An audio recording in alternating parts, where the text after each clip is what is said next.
Hey, good morning, my friends, my brothers and sisters in the Lord. I'm just going over a speech I'm preparing for the American Atheist National Convention. It's coming up Easter weekend, Atlanta, Georgia. Talking about, it depends on, I've got two speeches I'm rotating. One is an examination of Christianity as a blood cult, which it is.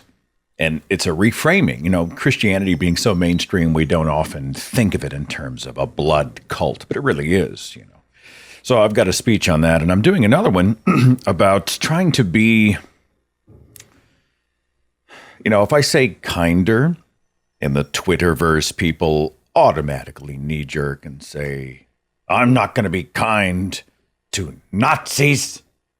No, talking about how, especially in the era of social media, we become very, very, even more tribal. And then we have sub-tribes and sub-tribes, and we become more cordoned off and ideologically pure, and then we vilify other people. We don't see them in three dimensions, and we lash out so easily. It's never been easier just to turn on people, and we treat them so much differently when we see just a two-dimensional avatar or a stranger online than we would if we were sitting over coffee with each other. And I think it's killing parts of our heart. It's killed part of mine, or it's made it numb, and I want to sort of revive that. How do we get past it? And already, again, people are like, well, I'm not going to be kind to Tucker Carlson or Ben Shapiro or Donald Trump or the Catholic Church. And I'm saying, stop. I'm not talking about the extreme examples. I'm talking about people. Right? So I have a speech about that, and trying to decide which one to do. And I've been working on that. I'm looking at myself in the monitor. It's weird here. So I'll just tell you. Natalie thinks I should grow my hair out. Now, obviously, as a mid-50s guy, I'm thinning a little bit. This is part of the cycle of life. So she's like, well, you should grow your hair out, like do the goatee and the beard and do like a longer haired look. I'm thinking like Jesus? Like, what's that even look like on me? And so I thought, would it be Seth just wants a change after all these years, try something different? Or I'm not a mullet, but, like a longer, like Jesus, I guess. I don't know. Kenny Loggins, I guess. What would that look like? I don't even know if I could pull that off. I have kind of a Ferris Bueller face, And so, is it midlife crisis? Is it a desperate attempt to cling to my youth? I ponder this. Imagine me with long hair. I don't know. I'll pray about this and seek the Lord and see what Jesus has to say about it. I'll consider it. What the hell? If it looks terrible, I just cut it back off. Yeah. I did a recent interview just released with Dr. Bart Ehrman. I'm getting feedback on that. Lots of criticism. And I get that. And I think, and some of the criticism is, a lot of it's directed at him for what was perceived to be unsatisfying answers. And I think that's valid. We were talking about the historical Jesus, a very contentious subject. And I'm like, well, how do you know that there was an actual guy that the myth was based on? And his response, I was hoping for a couple of specific examples of how we can track the historical record and say, well, we have very, very, very good reasons to believe that there was a guy. And instead, all we got was, well, all the scholars say so, which is an appeal to authority. Thousands of scholars. Nobody in the field disagrees. And I challenged him on that, but that was frustrating. People got frustrated about that. He was very deferential to the Bible, which I find problematic. Like, he loves the book of Genesis. Well, do you love the book of Genesis because it is an interesting piece of literature, warts and all? I buy that. I love to dig into even the problematic texts to find out, What does it reflect about the culture? And is it great mythology? I buy that. But if you see it as, I think in his words, an attempt to explain the world, it's not just mythology. It becomes a shame culture. And I think he dismissed the idea of original sin and said it wasn't in Genesis, and I think it is. He had said something like Jesus never claimed to be God, and I let it go. And people criticized me, rightly so, for not stopping right there. Honestly, it was an argument I don't hear. Jesus never claimed to be God. And it was after the fact, it's always the things you wish you'd said. You're lying in bed at night going, oh, God, I wish I had said this. And I'm guilty and I deserve criticism for it. But, Christ said, I and the Father are one. Father God. Right? I am the way, the truth, and the life. No one comes to the Father but through me. I am the vine. What sense would Christ's atonement on the cross make if he did not claim to be divine? And I let that go. It just went by, and I think in my mind I was already thinking about the next question. I'd already sort of connected. It segued in my brain, and I should have stopped and camped out. A lot of stuff like that. So while I like Dr. Ehrman, and I think I think he has a lot to offer. I'll be honest and say that I found much of, and I'm interested, like I want to get into a series on Genesis. I'm interested in his upcoming debate with a theist, mostly not because I expect much new from a theist, but I enjoy the debate format when done correctly. But I found, a lot of it for me was frustrating, and apparently for you as well. And so anyway, if you're watching and listening, and you have criticisms of my approach or his answers, I think those are valid. And I welcome. I welcome those. It stings because I know in many cases you're right. You know what I'm saying? Yeah. Oh, shit. They have a good point.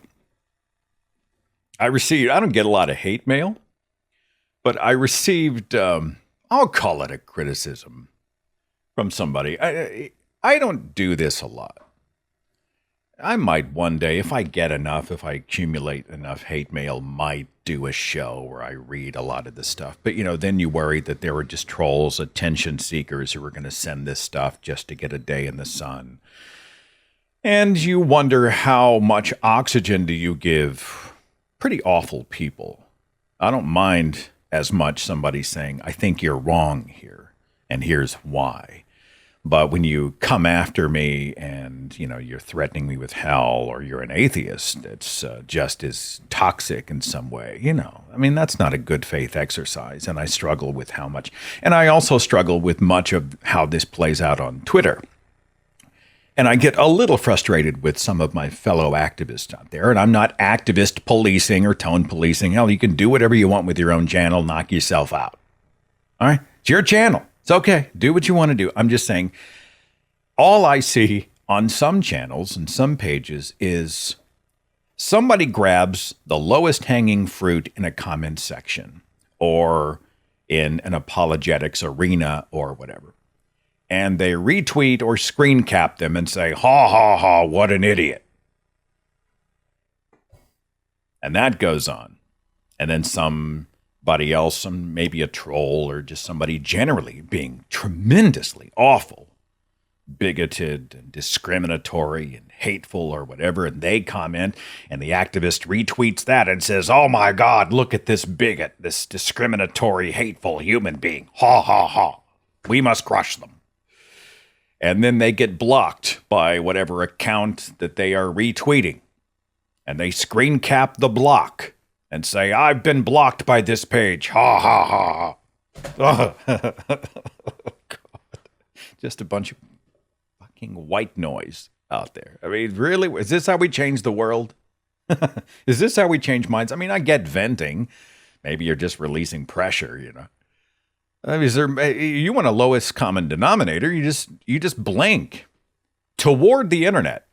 toward the zip code of the internet, immediately you're going to see awfulness. So how much time and energy do we spend going, there's an idiot, retweet, this person is an idiot, and then we're validated because the mobs all join in and they're like, oh yeah, oh my God, I can't believe this, oh what an idiot, and screenshot, and then we tag and show them, and we're superior, ha ha ha, and then all of a sudden you're blocked, you screenshot the block. This is not activism, in my opinion. And I'm concerned that it's escalating unnecessarily, and it's just a waste of time and energy. But if it works for you, if it scratches some kind of itch, I'm not saying I've never screenshotted something or retweeted something awful. Sometimes you have to draw attention to people who are genuinely damaging parts of the culture. I mean, Hammett Mehta and I did a show on the hate preachers recently. I played specifics from them. They are making waves in the culture. I've retweeted stuff that Ben Shapiro has said, or Dave Rubin has said, or Marjorie Taylor Greene. So I'm not letting myself totally off the hook, but I'm talking about the everydays. The everyday people we bump into, just everyday people.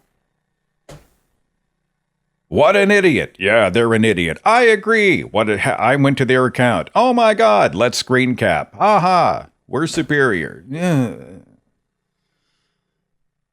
Speaking of the conversation I had with Hammett Mehta, I did get hate mail.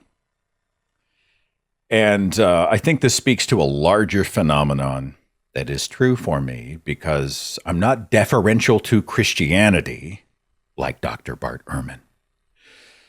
But I see Christians as a wildly diverse and often really good culture of people. Not everybody is Pastor Jonathan Shelley or Greg Locke or Joel Osteen or whatever. Most pastors, I think, are genuinely wonderful people. They genuinely have good hearts and they love people. Look, this is my culture. This is what I came out of. I've met pastors all over the country. I was a video producer. I did fundraising videos for churches, hundreds of them. And I traveled to pretty much every state in the union, and I dealt with these people firsthand. And it was rare that I met somebody who was mean or bad or toxic or maybe potentially a grifter. Most were just lovely human beings, beautiful people. My neighbors are Christians. We disagree about Christianity, but they're good people, many of whom I call friends. I'm tired of us jamming people into boxes. Hell, we get pissed off when they do it to us. The atheists are this, and they're all evil and must be destroyed. And we say, don't do that. No, we're complex human beings. We have value, and we have all of these other sort of shades to our existence, and we have perspectives and opinions that run the gamut. You can't put atheist in a box. By the way, all Christians are Nazis. God. It's because somebody believes in God. What this negates anything else about them. Most people are cafeteria believers. They live largely secular lives, and a shit ton of them especially under the age of freaking 40, aren't interested in the fundamentals, the discriminatory parts of a religion. They just grab onto the good stuff, right? Love and kindness and charity, compassion. They grab those things because they're good people. You see somebody who's a God believer and you retweet them and say, they're a God believer. What an idiot. Ha, ha, ha, ha. Screenshot. Like, share. Oh, I'm done. But there's a guy who sent me a letter, and I'll read you just a little part of it, as toxic as it is. And he's pissed because he thinks that Hammett and I are too conciliatory toward religious people. Okay. They think I'm being soft. Married to a God believer. I wouldn't even call her really a Christian. She believes there's a higher power out there. It's really a deist position, but she would fall under that category of, I guess religious, maybe. Lovely person. Or I would not have married her. We have so much more in common than we ever had in disagreement, and we love sharing life together. And I am sorry. This idea that if she holds one idea that I find unfortunate, that all the rest of her existence is invalidated and that she's an idiot. I'm sorry. I know the woman. She's not. Dr. Josh Bowen and his wife, Megan, both have doctorates in Assyriology. He's an atheist. She is a Christian. She's also, before I think she's a Christian, a humanist. Beautiful human being. Now, is she an idiot? Is she evil? You got to be shitting me. You put 10 people in a row, atheist or religious. I'd choose Megan every day of the week and twice on Sunday to be my ally in humanist causes. I'm sorry. Back to the email.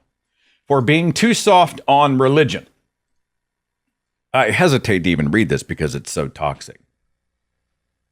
This person says that they have been doing battle against the religious for, I don't know how long, in all caps. Your punk ass could not walk a fucking mile in my shoes, let alone what is in my head in yours. There's a slight chance this person may be mentally ill. Yes, Seth, I fucking hate Christians. I fucking hate Baptist Christians, Episcopal Christians, Fundamentalist Christians, Evangelical Christians, Catholic Christians, and want to see them all fucking wiped off the face of the earth. So fuck you, Seth, again. Neither you nor Hemet could even walk a tenth of a mile in the shoes I have walked in, dealt with all the horror at the hands of Christians I've dealt with, revealed all the true evil and horrors I have of Christians and what they've done, especially to children. Fuck you, Seth and Hemet. You two will again be the first to drop to your fucking knees and start sucking the shriveled dicks of Christians as they murder you for being an atheist. While myself and others like me will be the ones chopping their fucking heads off and shoving them up their asses and dying standing up to their shit, not kneeling down to it like you and Hemet do. Anyway, that is just 3 short paragraphs of what is a very long screed.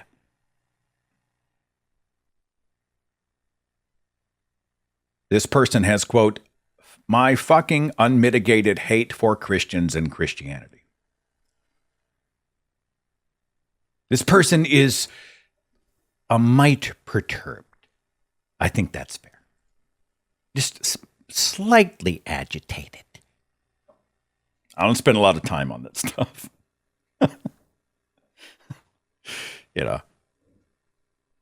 My head hasn't been chopped off by the neighborhood, church. They haven't, the church down the road, they haven't circled the house with torches and cut my head off as I begged on my knees for my life. It hasn't happened yet. I mean, the day is young.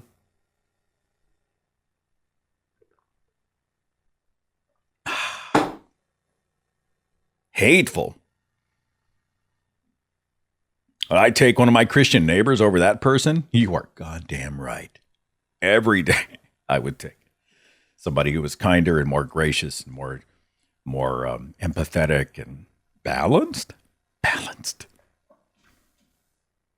Ah, shit, I forgot to turn on the screener for my show. Hang on, hold on.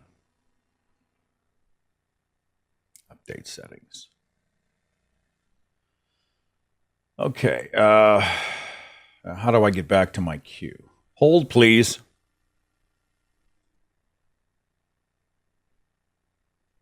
(815).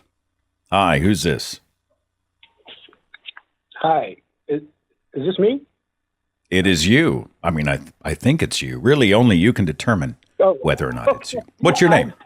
I didn't think this is Bob. I'm in Illinois. Hey, Bob. And I just wanted to comment on your conversation with Bart Ehrman. I haven't been able to read any of his books, but I've seen a lot of videos of him. And I think what happened is you were both using a shorthand. So when you said Jesus said, you disagreed when Jesus claimed to be God.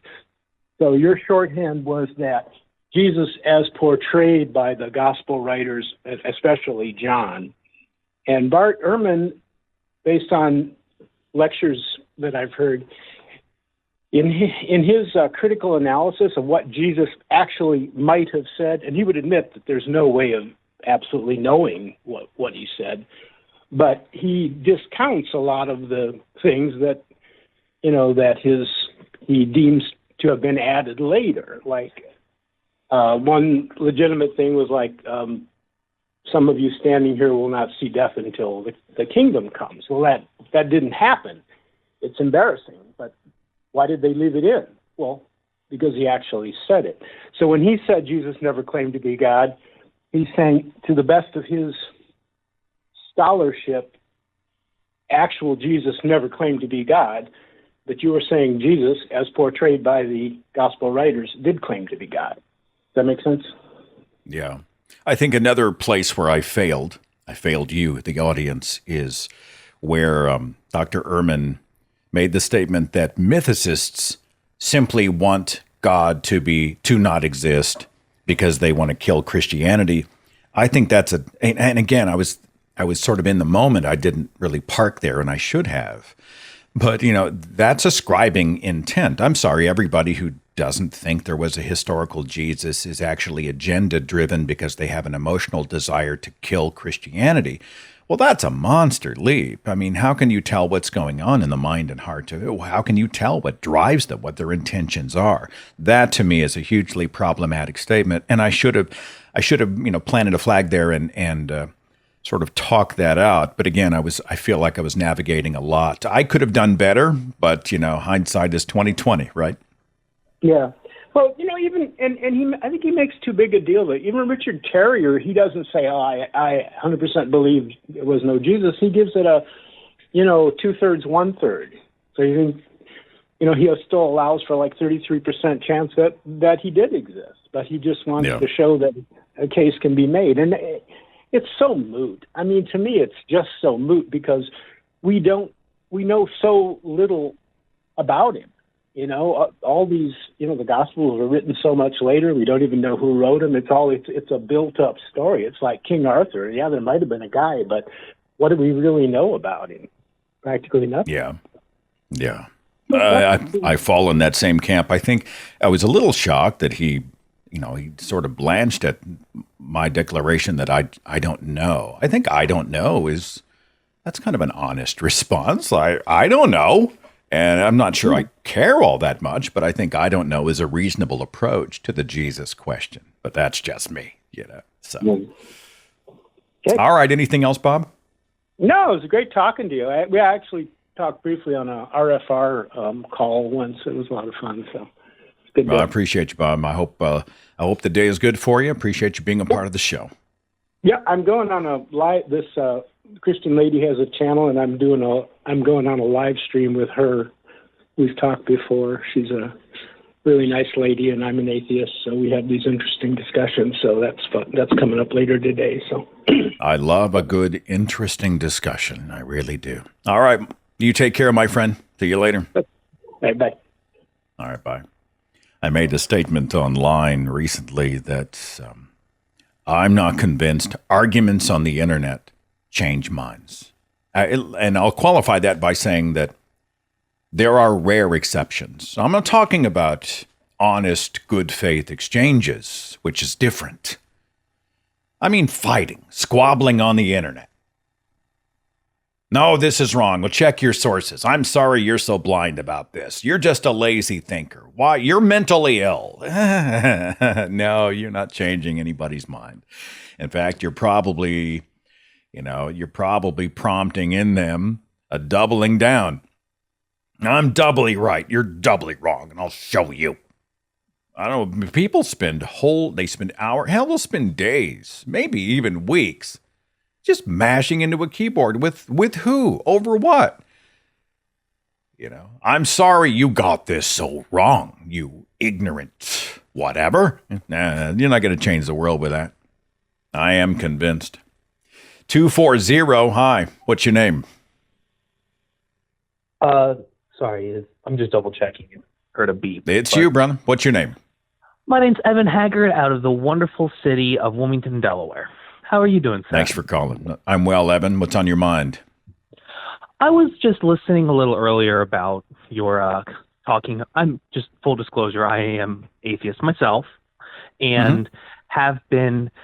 I think since I'm 24. I've been, and I think the first time I heard the story of how Jesus died on the cross, I was in Sunday school, and my little toddler friend, both of us are like 4, 5, or 6, were sitting down. He basically, because was in a very religious family, Reginald, and basically told me of how verbatim what an adult told him how Jesus died, and it sounded like it was out of a storybook to me. Yeah. And it didn't sound too, and then flash forward, I actually sat down and read those passages, and I'm like, I just didn't have a word I didn't know what the word atheist was until I was 13. So I didn't really have a word for it. But I went through all the phases. I found your content, and I've been following your channel for about 5, 6 years at this point. Thank you. No, and it's honest to God, just because I was 15, 16, and you start becoming more politically minded. I start going more to the left. I'm still a liberal at this point, and I'm at the spiteful, angry atheist stage. Yeah. And that earlier vitriolic email you got, I think, is emblematic of that. And I don't, and this is all a very long-winded. I apologize. I had to start a YouTube channel for myself and start going on Twitch because I literally can't stop talking, and I have to put the things I say somewhere. I've despite being 24, I've grown to the point where it's like I've long since gotten past my quote-unquote hatred, which isn't really even hatred. It's just it wasn't even it was just a resentment, not of the faith, but I think of the cultural practices among American Christendom. And I think the question in discussion I was wondering about is from an older man who actually was deep in that world for a very long time, and someone who has frankly come out on the opposite end after all this time, for a younger man like myself who has dealt with abuses from American Christian culture, because I want to make that distinction, because the American evangelical is a particularly vitriolic brand of I'm just going to say meanness as a tame word. How do you how do you sort of triage that? How do you, for your younger viewers who are younger than me, who might be discovering your content and who are coming there, how do you kind of you yourself triage the separation of understanding that these beliefs are, backwater, but they still have some good, as you said earlier, and kind of focusing on what I think is where a lot of the abuse and anger is sourced from, which is the rank abuse done by let me draw this in. Let me draw this in. I mean, there's a lot of I'm very wordy. There's a lot of streamers on this particular lightning bolt here, but I think I get your gist. When you approach Christians, how is it that you differentiate between the hateful, bigoted, harmful evangelical versus the casual, cultural Christian? How is that assessed? How do you approach them? Am I getting that from your question? Kind of. I think my question is more of just how do you sort of move past, just determine what, as a younger atheist, which I didn't, because I would never had anybody ask this question to. I had to figure it out myself. How do you, as a young atheist, 15, 16, 17 years old, figure out where your personal anger is more placed, whether it is in the culture, which is in the cultural aspects of American Christendom which are included in the problem, which the actual aspect of faith is a problem with it, but in the faith itself. Yeah. I'm going to draw things back here for a second. Well, I don't think this is unique to young people. I think it's evidenced in apostates who crawl out of religion in their midlife or even late life. I think there are other people who are lifelong atheists who are navigating feelings of real distress and anger about the damage done and the bad ideas. But, I myself don't have a perfect answer, but I have pledged to, when I see a circumstance where an evangelical is acting in a specific harmful way, that I take a breath, that I don't get sucked into an emotional exchange, that I try to ask other questions. Who are they? What's their background? Is their intent really to go out and be bigoted against other people, or are they brainwashed in a way where they feel like what they're doing is actually rooted in love? And are they reachable through that lens? What can I do to humanize the non-believer and perhaps expand their perceptions the way other people expanded mine? Is there a chance that on whatever topic has come up, I might be wrong because I'm a human being who has screwed up and been wrong? And I know this isn't popular. People who have a very strong opinion hate the idea that they might ever be incorrect. Well, of course, I'm righteous and they're not. I think consideration's probably the best word. It's appropriate to be really pissed off about the damage done. We see the laws being changed and the courts being attacked and the children being indoctrinated and the science books being totally distorted. And we see the culture itself is on fire and it's just crazy out there. And I think anger's not just a natural response. I think it's the appropriate, healthy response.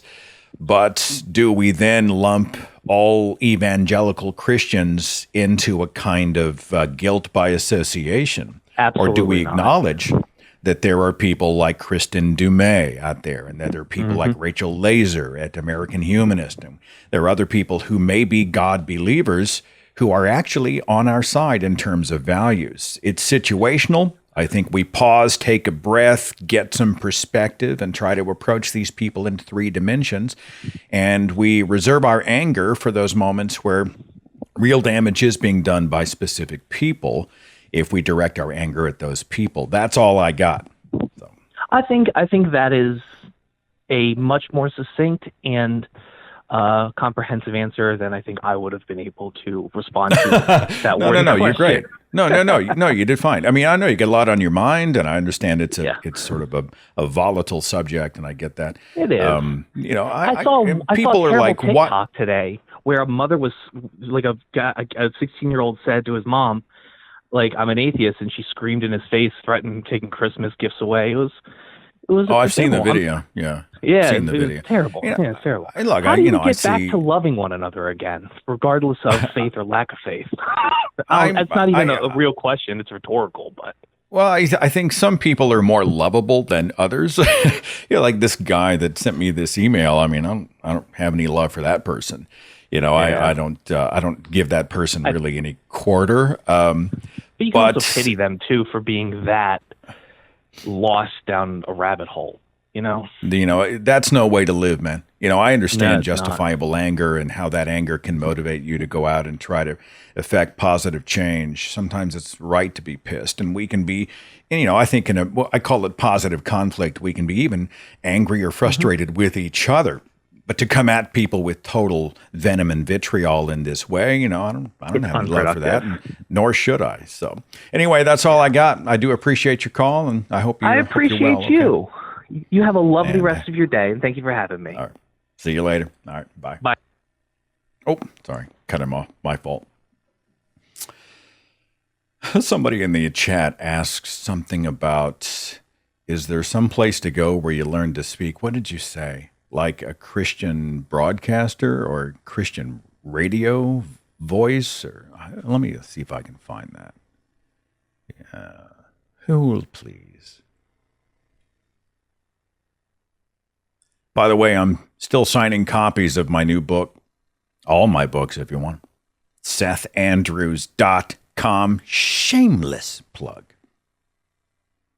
Getting some attention on Audible. That's fun. Get a chance to read the book to people. That's fun. I can't find the comment. Hold, please.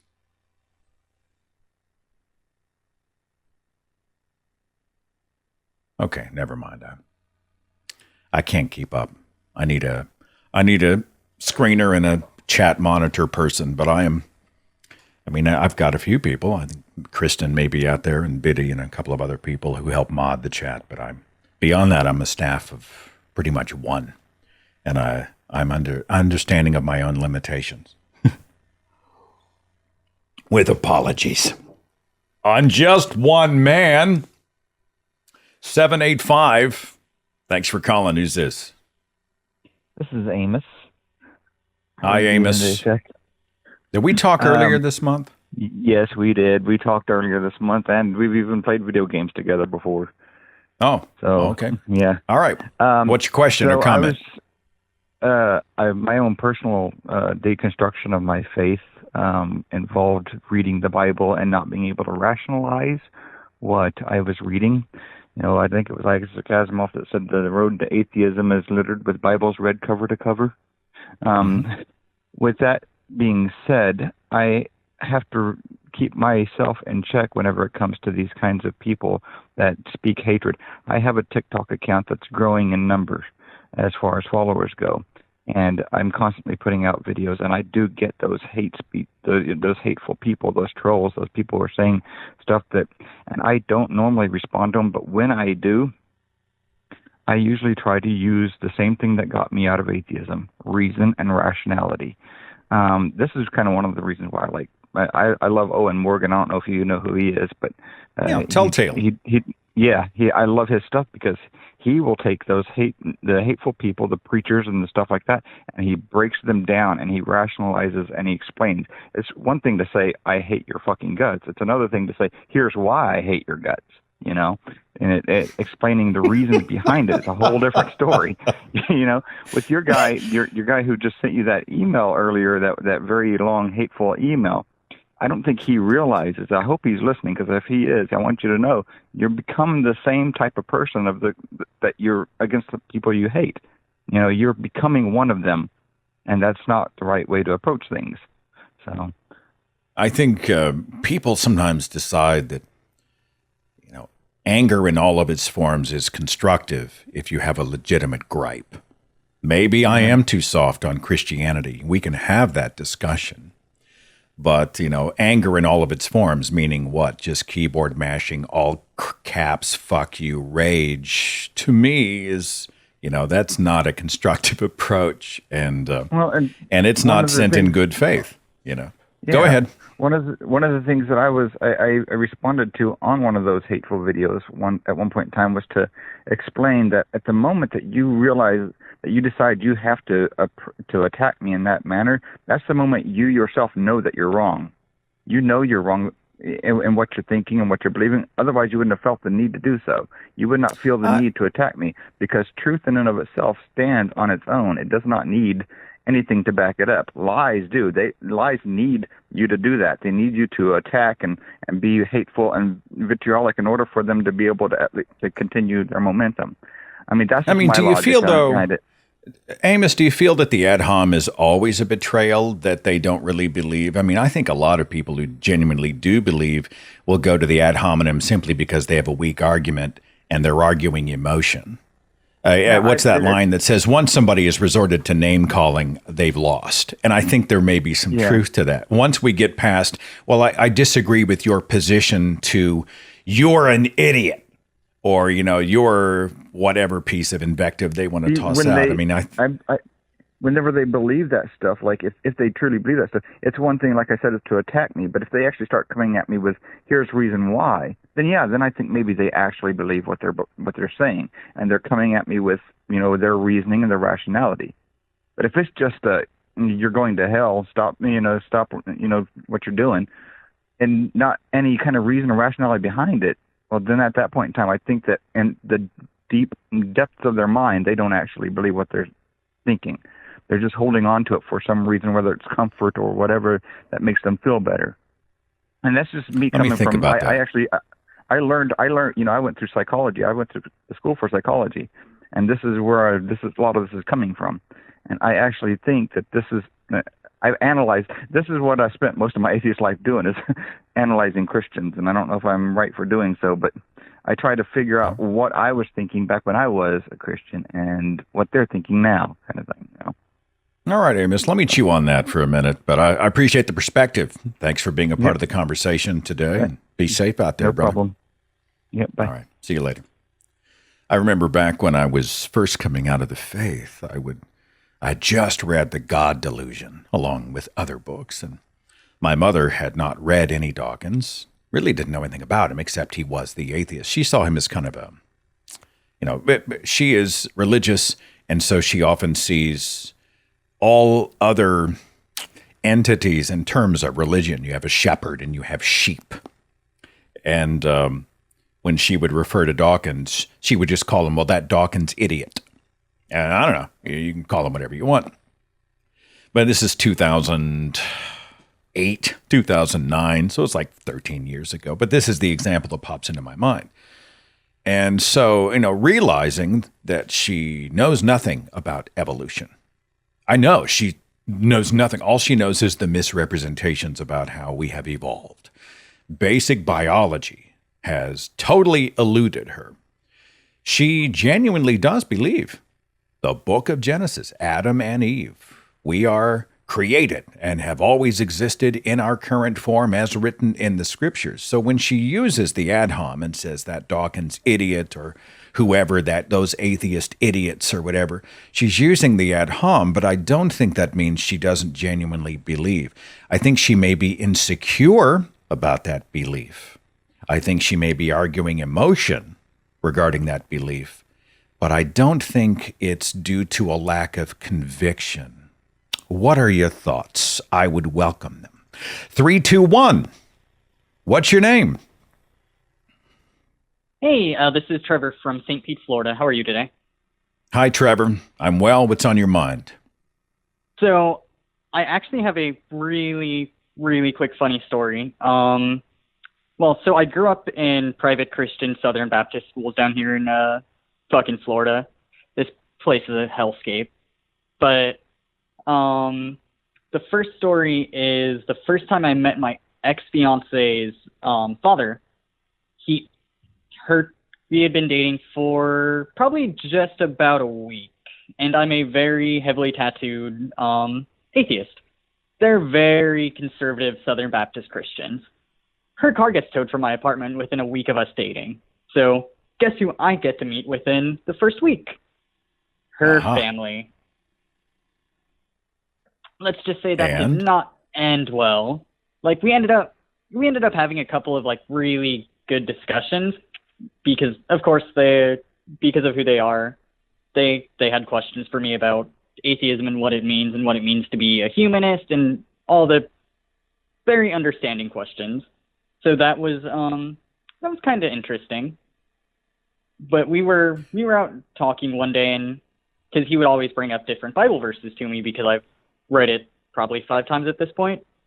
And so he brought up the 10 Commandments, and I was like, well, which set are we talking about? Because there's the 2 different sets in the Bible. And he's like, wait, there's 2? Like, so he researches it, calls me back probably a month later. I'm sitting at a bar having a beer with a friend. And he's like, you were actually right. I was like, yeah, yes, sir. Like, yes, sir, I actually know the Bible better than most believers do. Well, it's funny too. We'll get into exchanges. For every person who walks up and quotes, I am the way, the truth, and the life. For God so loved the world. The greatest of these is love, or whatever. You can look back at them and say, smash the little ones against the rocks and marry, a rape victim must marry your rapist after paying off the dad and all the, you can find a verse and they're like, that's not in there. And then they have to go dig when you give them the reference point. It is amazing. There's I think an epidemic Bible illiteracy. And once you take an objective, honest look at the scriptures, many times it opens the doors to leaving the whole thing behind. And I think that's the hope, right? That's what we want.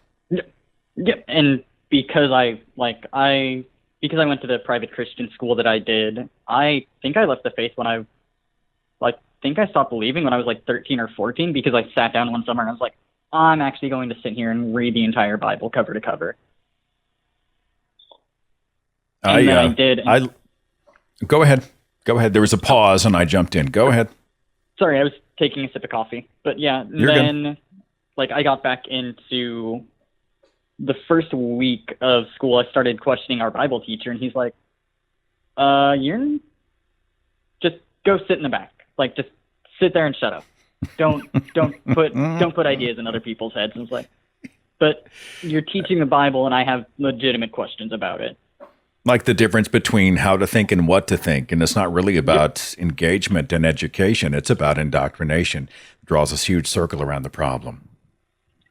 Yep. And I actually still have, he's invited me a few times to come talk to him in front of his classes. I'm like, I'm not sure if that's a great idea. Oh, hell. I mean, only if you're comfortable, if you feel like you're tooled up enough to engage, because they're going to come after you. But I respect that. Would you like to come? Unless it's an ambush, I respect the idea that he would let you hold court. That's not bad. Yeah, I'm thinking about it because I'm 30 now, so it's been a bit since I've been back there, but I know I can hold my own and have a good, open, honest discussion with him. So I probably will when classes start up again. Two pieces of advice.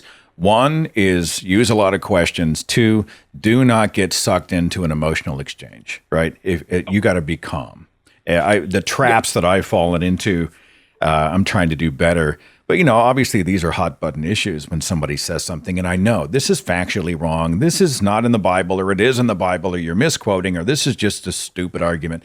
And I find myself starting to really tighten up and my voice gets a little more strong and I'm sitting on the edge of my chair. It's those moments when things really go south.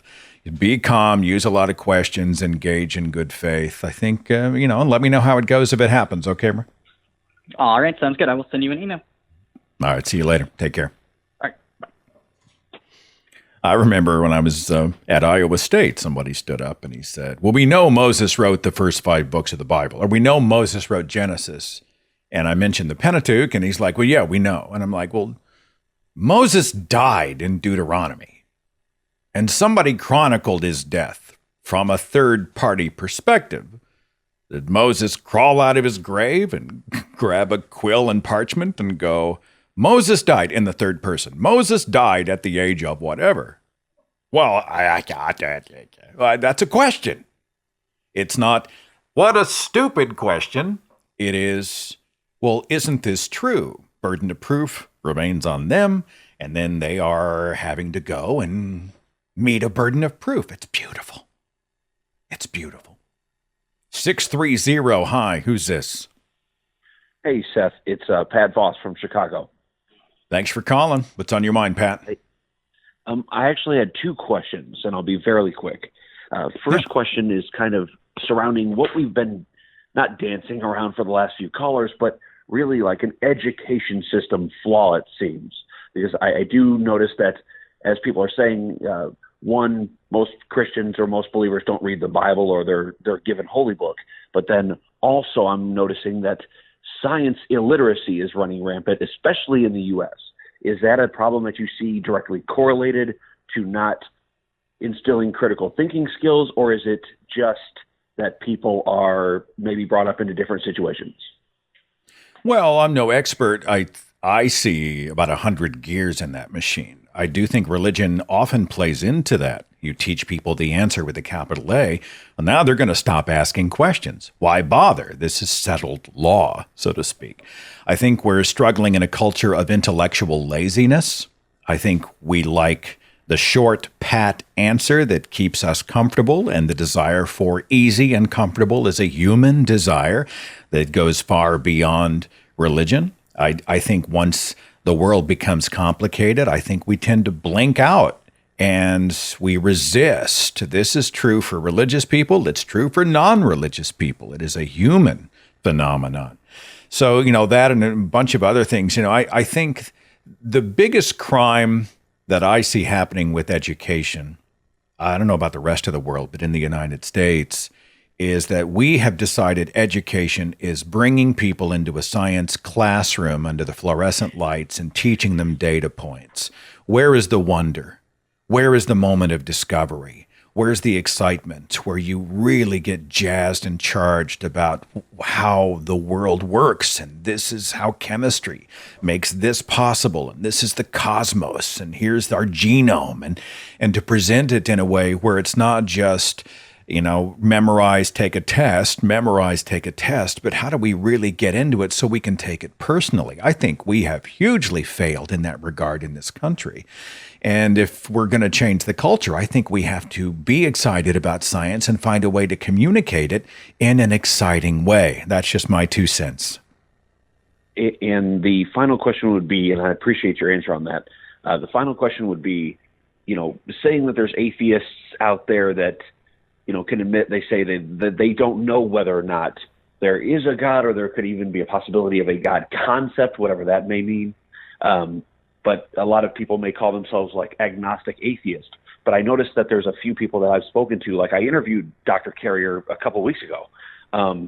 And I've spoken to people that they have different views on what they think atheist is. Like for myself, I consider myself more kind of around the Lawrence Krauss type, where it's more anti-theist. Like I don't believe there is one, but I probably wouldn't want to live in a universe where there is one, seeing as how I would like to make my own decisions and be, independent. But I'm curious as to what you think of that dynamic, or that kind of difference between the atheist community as a whole, or atheists as a whole. Well, I think the problem is that last statement, atheists as a whole. I mean, we're talking again about a wild spectrum of people and perspectives. I don't care. I mean, it's atheist, you're an agnostic. What are you on the atheist scale? Are you a hard atheist? Are you a soft atheist? Do you say there is no God with an exclamation point because there's no evidence, just the way you'd say there are no unicorns? There is no celestial teapot. There is no great juju at the bottom of the sea, kind of a thing. And that's fair. There's no reason to buy it, so we can just say, nah, my position is that does not exist. Or do you say, well, I don't know because I haven't explored all of the cosmos or beyond the boundaries of the universe if such a thing exists, and therefore I'm going to take more of an agnostic take. Whatever. I don't really care too much about the labels. I just don't. I mean, people squabble about this stuff, and I'm fine. You can, if you're a hard atheist or you're an agnostic, or I've come to the position, and people hate this, that I think if you are an agnostic, meaning that you don't know, I see that not as a statement of belief. Like, if you don't know, how can you believe it? So I tend to think if you're an agnostic, you're actually also an atheist, but people are, they come after me. They just come after me when I say that. Part of the reason I bring it up again is because it drives them crazy. They're like, no, an agnostic atheist is different than an atheist than an agnostic. And they just go nuts. And then, days pass as they mash into their keyboards on Twitter while I've gotten on with my day. So I don't know. I think it's interesting. We can talk about it, but whatever you call yourself, I think just live an authentic life, take your journey, be curious, try to be honest with yourself and others. I think that's the best move. Okay. Well, and before I leave, I just want to say, from one broadcaster to another, I appreciate all your content and things that you put out, and the hard work that you put into organizing these types of lives and things that you do. And I will absolutely, be getting your book from the website and getting a signed copy. You're very kind. I appreciate the support and the kind words. And have a good day. Be safe out there, okay? We'll see you later. All right. Here's another one I've heard out there. It's amazing to watch atheists sometimes turn on each other. Somebody's disenfranchised with somebody. I wrote an article about this recently, so it's on my mind. Somebody says something bad, or some person does something horrible, falls from grace, so to speak. And people, they're just eager to just paint everybody with the same brush. So-and-so had such and such on their show, and such person was revealed to be this or that. So now they're all in league together. Seth is selling books. He's a grifter. He doesn't care about the cause. He's just making money. I'll tell you a secret. Nobody gets rich being an atheist activist. I'm doing this full time. I'm happy for the income. Trust me. I want to be successful as an atheist activist. But this idea that, if you can make a living, any kind of living, good or bad, doing what you love, congratulations. You just negated pretty much, every musical artist who does it for a living. That means what? They don't love music. Every author who writes books for a living, they must not believe in the things that they're writing about. Hell, every pastor behind the podium. You've just decided, because I've heard some Christians say this. Will you make a living speaking out against God? Well, that tells me that you're just in it for the money. All right. Well, first of all, you got to be shitting me. Secondly, you just negated every pastor behind the podium who is a full-time pastor making a living doing what they believe in. It's a self-refuting argument. That's one of the many frustrations. I really am. I really am a fan of atheist activism. I'm just, occasionally I have a kind of a front row vantage for a lot of this. And sometimes, the stuff that irritates me comes to the fore. Don't get me wrong. I haven't become cynical about the whole thing. I think there's amazing work being done out there. I just really do.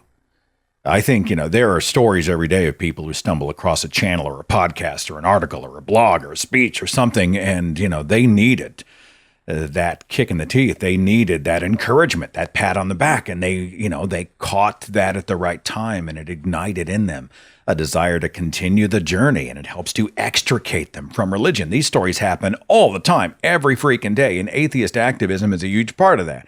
So don't get me wrong. But, I also think it's important that we not act like we don't have problems and that we are infallible and we can't occasionally be awful. It's not a cheat to our house to occasionally tidy it up. I just think that's ridiculous.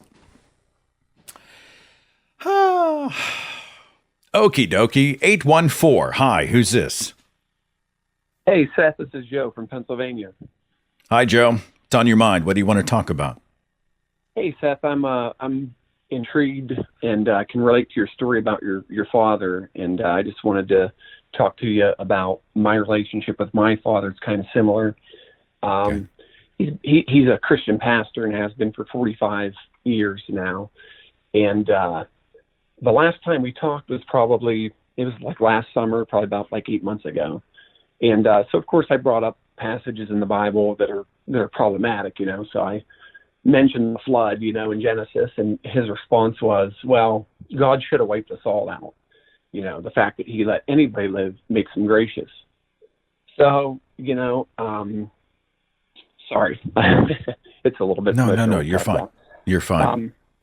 So, I went to, the Genesis 22 and said, well, how about this passage here where, God commands murder of, someone to murder their child. And he said, well, yeah, I would do that if God commanded me to. I would have killed you or your brothers or, and so I guess this is my dad who, I've been obviously his son for 42 years now, and he's making these arguments that I could have never dreamed that someone would argue for.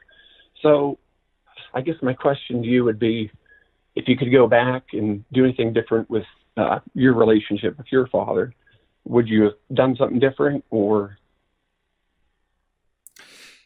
I think about Dad. We lost him last year, and I didn't feel much. I spoke at his funeral, and I had a moment of real emotion at random. I didn't expect it. Tears come, and I had a hard time finishing my prepared remarks, and I didn't expect that. But outside of that, I felt like I was kind of watching the whole thing happen through glass, and I think part of that is a byproduct of the fact that I resented my father. My father believed that hell existed and that God would send me there, and he deferred to God instead of having my back. And, he was ashamed of me, didn't accept me for who I was. And that made me, tremendously upset. And he had what your father had, which is this tragic assault on self-worth or on human worth, right? This idea that we don't deserve any goodness.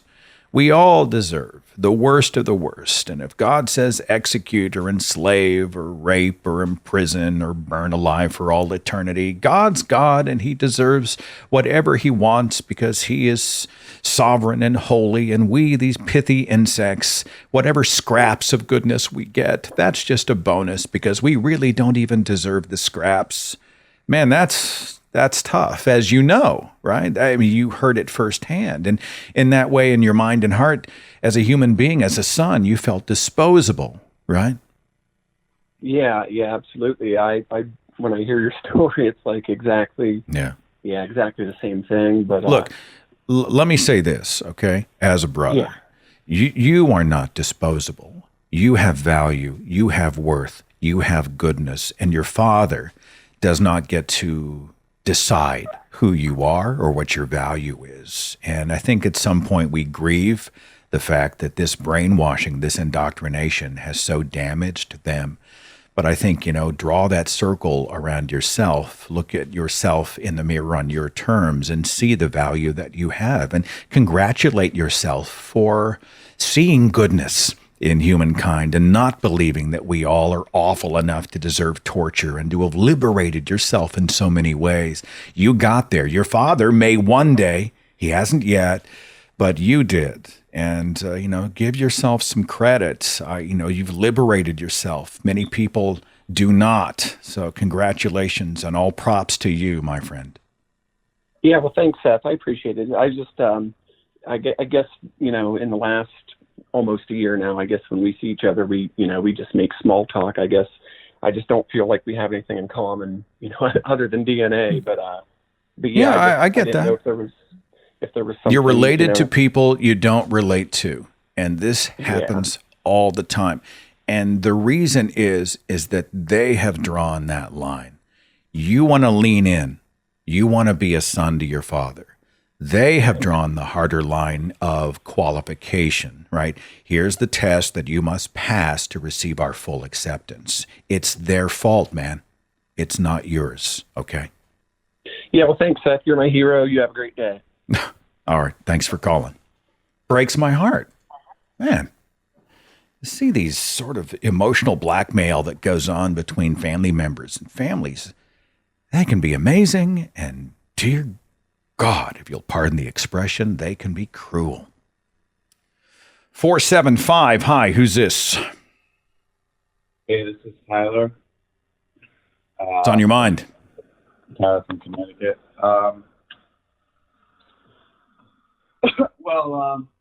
A little bit the caller before that topic about different atheists and I don't want to. That can be quite a minefield. But let me just ask you, what did you think about the Cenk and Sam Harris debate thing on the TYT channel? I didn't watch it, didn't know about it, so I can't speak to it, man. Really? That's like a huge phenomenon.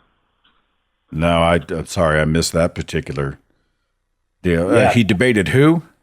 Cenk on the Young Turks? Yeah, Cenk Uygur from the Young Turks.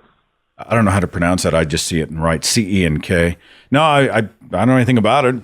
I'm happy to go look it up, Yeah, it's like how Dave Rubin, speaking of grifters, left that. All right, anyways.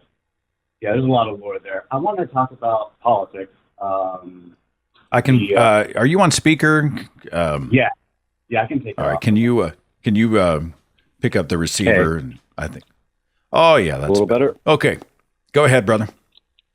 Have you heard about like Bob Woodward's new major scoop or whatever? Which one? His most recent one on Ginny Thomas and the chief of staff at the time, Mark Meadows. No, I haven't. I just read his book Fear last year, but I haven't seen anything new. Who's that, Mark Meadows? No, Woodward's book Fear. Oh, yeah. No, I didn't read it. Yeah, I'm sure there's a lot of great stuff in there, but No, this new thing is Ginny Thomas was texting in the wake of, they have 29 text messages that were uncovered from the January 6th committee, and they've had these for a while, apparently. And Woodward got a hold of these and released it, and basically Ginny Thomas and like in November 3rd and 4th for like a couple weeks, there's like 29 messages. We're basically plotting out like how to overthrow the election. And there's so many wild things that were said. I've been following the story about the missing phone logs. It was very Nixonian, with the 18-hour gap in the tape. And you're like, man, there's a lot of smoke there. There's fire.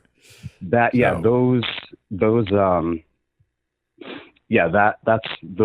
a case where Clarence Thomas ruled on releasing a lot of that information, which directly implicates, his wife and really him, because part of the information were those text messages. And it's just, this story for me, I guess you don't know too much about it, and I will exhaust myself and everyone if I try to divulge more about it, because I just lack the brevity. But it touches on just so many things that frustrate me about our politics. Did you ever watch that movie Don't Look Up? Oh yeah, on Netflix. What did you think about it? Did you like it, or? I thought it's kind of on the nose. I liked most of it, and I certainly is a pretty salient commentary on the culture at large. So it's certainly worth seeing. I don't know if it deserved a Best Picture nom, but I think it's definitely worth seeing, and it certainly has a lot to say. But I understand your frustrations out there, and I'm also really frustrated at how we become so accustomed to the outrageous, to the crazy, to just the off the chain, off the scale, nut bar wackiness of it all, that now when something like this comes to light, it's not the lead story. Instead, we're talking about somebody slapping somebody else at the Oscars ceremony. That's what we're talking about. And in fairness, I think there's a lot of social commentary there too that can be kind of important. I don't want to go down as a black man myself. All right. I have a lot of thoughts about that, but it's certainly a topic worth addressing, and I've addressed it online as well. But I'm saying, right now there are children being bombed in Ukraine. I think perspective helps us as we assess what is the most important order of the day. And I think an attempted coup on our government with potential likely collusion by a sitting commander-in-chief probably trumps a couple of millionaires having a scrap at the Academy Awards. That's all I'm saying. Okay. Yeah, and possibly the Supreme Court too, in Clarence Thomas.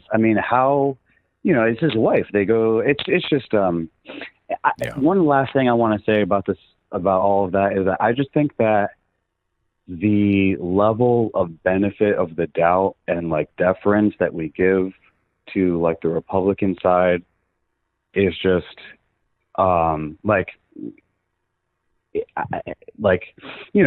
it's that classic trope, what if Obama had done even a fraction of what Trump had done or said. You know what I mean? The media roasted him for wearing a tan suit. Meanwhile, Trump is doing horrible things. And I just think we're totally I just think we're totally and I think it's not just, I think it's the Democratic Party too. I think that they, for whatever reason, they're entrenched and they don't want to rock any boats. But that's all I got to say. If your viewers haven't been looking, or you haven't looked into that Ginny Thomas story, oh my God, go look into it. It's ridiculous. Forgive me. It's, admittedly, I've been sort of head down in my own work, but I'll go take a look. Thanks so much for the call. Appreciate it. Yeah, have a nice week. All right. See you later. Seth, what is your perspective on Will Smith slapping Chris Rock at the Academy Awards? I saw somebody online say, I'm thankful that it happened for the reason that it made me remember that there were Academy Awards. I didn't have a lot of viewers, I wasn't watching. I just heard about it after the fact. How do you feel about it, Seth? Oh, boy. I think it's wrong. I think, and there's talk about binary thinking and dogmatic thinking. When I say that responding to words by going up and essentially sucker punching the guy on international television, people are like, well, what did you expect him to do? Nothing? To defend the honor of his wife? When did I say do nothing? When did I say that there should be no condemnation or response? There's a huge spectrum of responses. You can stand up and say, my wife deserves better, and here's why. I am in defense. Yeah? But if you're a binary thinker, strutting on stage and just whacking the guy without warning, that's somehow what? That's the only way to defend yourself? It's the only way to defend her? Does it strip her of all agency? I think some of it reverts to this toxic masculinity of old, right? Her honor must be defended through combat. And you don't even tell the other guy's in a duel, right? Like a physical duel. You just go up and, it's like one guy, shows up and he pulls his gun and shoots the other guy and says, by the way, we're having a duel. I just don't think it works like that. And then people would square off, right? They're not talking. They're shouting. They're mashing into their keyboards why you're wrong and why you're this. And you might even be racist for having this opinion that assault should not be the proper response against words. Words are violence. It must be met with violence. This is part of the problem. That is just my perspective. Kareem Abdul-Jabbar just published a blog article about it where he was saying, this is wrong and it kind of damages us. It made everything worse. It makes everything harder. It, fuels the stereotype that black men are more violent. It strips Jada Pinkett Smith of her agency. Now you've got every comedian on the planet who's doing a provocative joke on stage wondering who's going to now feel more justified to go up and just wail on him physically. Physical assault against words? Sorry. I'm sorry. I just don't buy it. You can send me all the hate mail you want. I'm just saying. Sucker punching somebody because you're righteous? No, I'm sorry. I don't buy it. I do not buy it.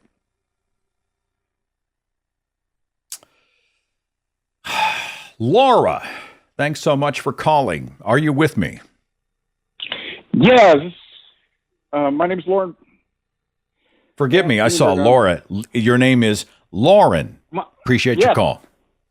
Yeah, I'm the vice president of AOK, the other side of the state, from over here in Oklahoma City. Wonderful. And we haven't had you over here in Oklahoma since American Atheist. We need to get you back. I would love to come. It's a 90-mile drive up the turnpike, and I would just, when things settle down, have your people call my people. Okay. Excellent. Hey, a couple of things I wanted to talk about. I got what you were talking about at the very first of the show, but I still think there are a few places that every time it's said, I want to push back just a little bit. Things like when somebody says, well, that's something I got to believe on faith. And I've always, that's an invitation to maybe push back on that a little bit. And the other thing is when I see the Facebook post about send your prayers for somebody, some disasters happen somewhere, and send your prayers. And I'm almost every time I'll step up to the plate and I'll say, no, there's this charity you can actually send some real money and do some tangible good. Did I say don't ever push back? I certainly didn't mean to say that if those words came out of my mouth. I think certainly we need to promote better ideas and to course correct out there in the culture. I certainly advocate for that. I understand you do. I was just trying to say that there's maybe room for a nuanced position there. I get that. Well, if someone comes to me and they say, well, I believe it because I have faith, I think that's a prime opportunity. I met a devout Muslim, and they say that Allah is real, Muhammad is his prophet, and the Quran is absolutely true, and they believe it on faith. So would you accept their faith position as being valid? And they just, oh, yeah, no, that's a false religion.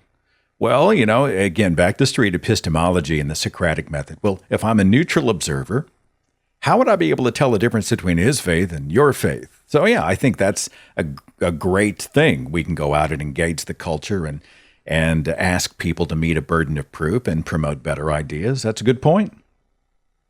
And the other thing that I was listening to your show that I kind of wanted to address, and that was the whole critical thinking in schools. And I think that's a huge issue we have in our country and our public education system, because I don't think people will see critical thinking until they get into a college level philosophy course. And a lot of people don't go to college. So we've got to fix that. And I know that that's something that the religious are going to fight us on, because they don't want critical thinking taught in public schools. And I haven't quite figured out how to solve that one, but it's definitely something I think needs to be taught in public schools. And how do you get there? You know, so often this needs to really start at home. How do you do that? I think it's one of the reasons we want to try to improve the culture and promote curiosity and discovery and critical thinking among everyday people. Because, you know, if you send them off to school and they come home and exist in a bubble where they are not encouraged to question or challenge, you know, how much good does it make it harder for education in a formal sense to spur that along? So, you know, I think education comes in many forms. Good point, good call, and I appreciate it, my friend. Yeah, you have a great day. Thanks for your show. You got a great audience. Thank you. Well, they're beautiful people. I love the thinking atheist community. They are my family. So appreciate you very much. Later. All right, later. Okay, let's see. One more. 208. Who's this? Hey, Seth. My name is Chris. Hi, Chris. What's on your mind? Well, a couple things. First of all, I just wanted to do the same thing that I hear many people doing. I want to thank you for your part in my becoming more comfortable with being an atheist, being able to say, yes, I am. And you make a big difference, and I greatly appreciate that. Very kind. Appreciate you very much. So I got two things, and I wasn't thinking about this first one until I heard you talking about it. The Will Smith thing. I'm same page as you with the words don't negate or require violence to fix. I feel that. And let me jump in here quickly. I don't mean to derail you. Yeah. Already the binary thinkers are already saying, they're typing into a comment section, Seth said words cannot be harmful. You know what I'm saying? This is an example of how hard it is to have these conversations. You got to be shitting me. Words can be hugely harmful. Definitely harmful. Absolutely. Yeah. It's funny when you think about my change as a person, and I think back to when I used to use words, and I knew exactly what those words meant and how they came across, and I used them intentionally to become harmful. But it comes to the point where when someone says something that you don't like and you say, okay, now I'm going to go up and sucker punch you, where's that line? And I think that's the problem with it, is because once you say this word says violence and this word doesn't say violence, then you got to make that line somewhere. And then that makes it completely arbitrary, because anyone's line can be anywhere. And let's try this one out.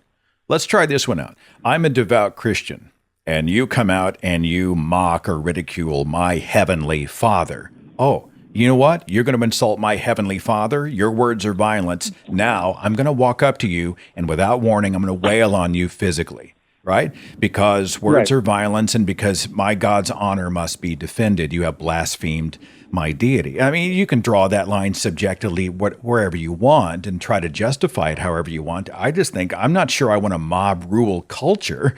You know what I'm saying? I just think we need adults in the room. I think that's fair. So. Absolutely. And the sucker punch issue of it as well. That was just, he walked up there nice and calm and casual and then just hit him.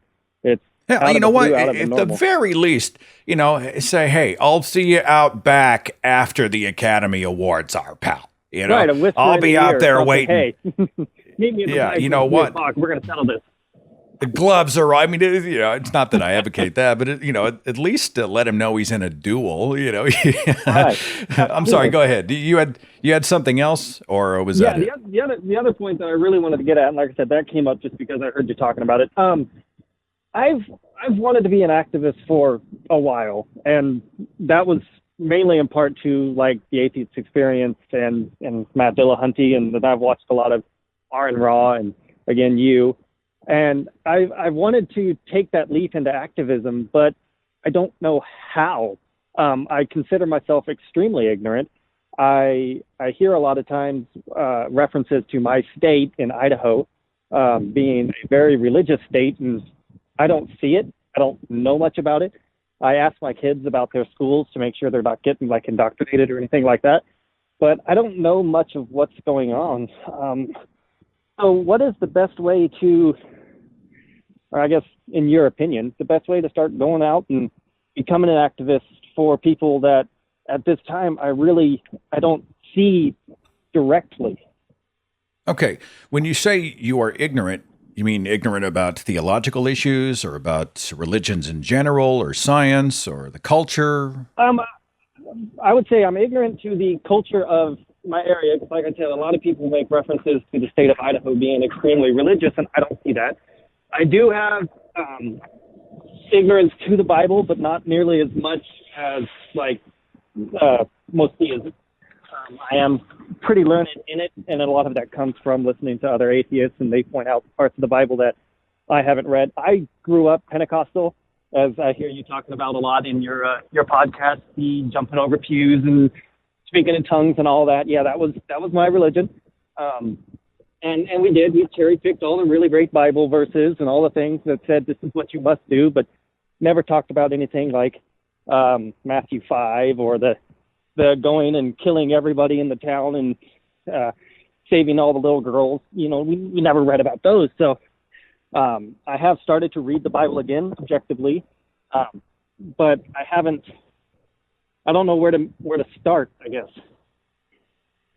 Well, I think a good start is that you're aware of your limitations. I think, if one of the worst things I think to do is to get charged up and want to make a difference in the world and to step into the arena unprepared, because that way calamity lies. And I've been guilty. I mean, especially when I first came out of the faith, I just wanted to grab the world by the shoulders and shake it. And I wanted to be a part of positive change. And I found myself not really ready in a lot of ways. I hadn't developed any sort of muscles, to be able to go out and engage. I didn't know what I was going to find. I didn't know the types of arguments I would hear.